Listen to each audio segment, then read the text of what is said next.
It was Prime Minister's questions today, and it's safe to say it was ferocious one. In today's video, we will be watching and reacting as Starmer is ruthlessly destroyed in multiple occasions over lies and not answering questions. But first, hit the like button and subscribe to the channel for more. Just a quick one to say we have new Liber t-shirts available on our website. You can check the link in the description or go to britishstand.com. Have a watch. The opposition, Kemi Biddle. Mr. Speaker, the Chancellor claimed that her budget was a once-in-a-Parliament reset. So why are we having an emergency budget next week? Mr. Speaker, we have delivered record investment into this country, had 3 interest rates cut in a row, and wages are going up faster than prices, which is a massive cost of living boost. That's after only 8 months, after 14 years of absolute failure. What do they do? Interest rates 11%, massive 22 million black hole in the economy. They crashed the economy. We're rebuilding Britain.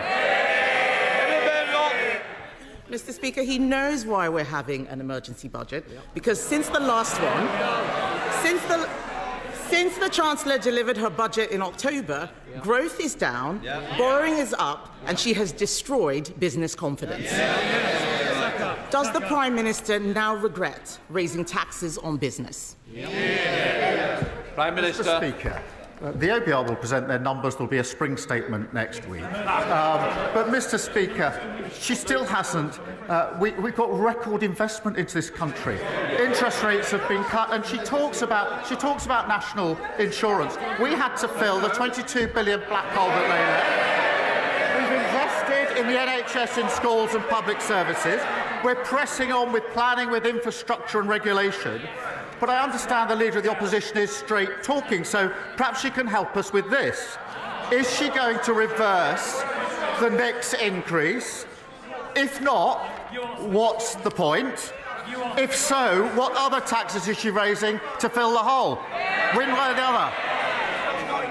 You're in government. Speaker, the only black hole is the one that he is digging. He's shown absolutely no regret, but everybody knows the Chancellor has made a mistake. That is why they're having an emergency budget. Later today, Conservatives will vote to exempt hospices, pharmacies and care providers from her national insurance rise. Will he, at the very least, support exempting these vulnerable services from his jobs tax? Prime Minister. I noticed she didn't say they're going to reverse the national insurance rises. It's exactly what she wants all the benefits, but they can't say how they're going to pay them. She carps from the sideline, but can't make her mind up whether she supports or doesn't support national insurance rises. We've made provision for hospices, we've made provisions for charities, but we had to secure the economy. We had to fill the £22 billion black hole that they disgracefully left. Mr. Speaker, he hasn't made these provisions. He keeps talking about budget benefits. Unemployment is not a benefit. Businesses closing are not benefits. I asked him whether he would exempt hospices, even children's hospices, from the jobs tax. He did not answer that question. His MPs know that this could affect end-of-life care. So I will ask the same question again. Will he exempt hospices from paying his jobs tax? Mr. Speaker, we've already invested £100 million for adult and children's hospices, an additional £26 million in funding through the Children's Hospices grant, but we can't get away with what we were doing in that budget, the root cause, which was fixing the economy they left so badly damaged, a £22 billion black hole. Perhaps you start the next question with an apology. Mr. Speaker, I remember when he made... They want me to answer questions, then we can swap sides.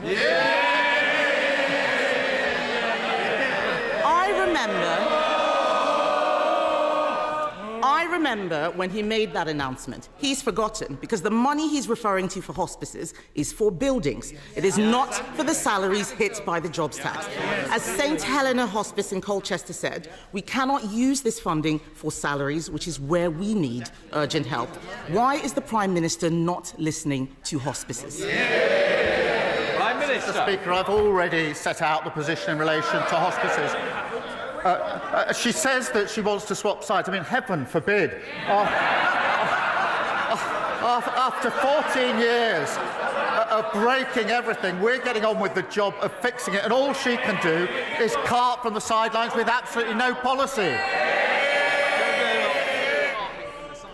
Mr. Speaker, winter fuel payments have been snatched. The jobs tax is hammering everyone from business to charities. The Chancellor promised a once-in-a-Parliament budget that she would not come back for more. And in that budget, she said there will be no extension of the freeze in income tax thresholds. Ahead of the emergency budget, will he repeat?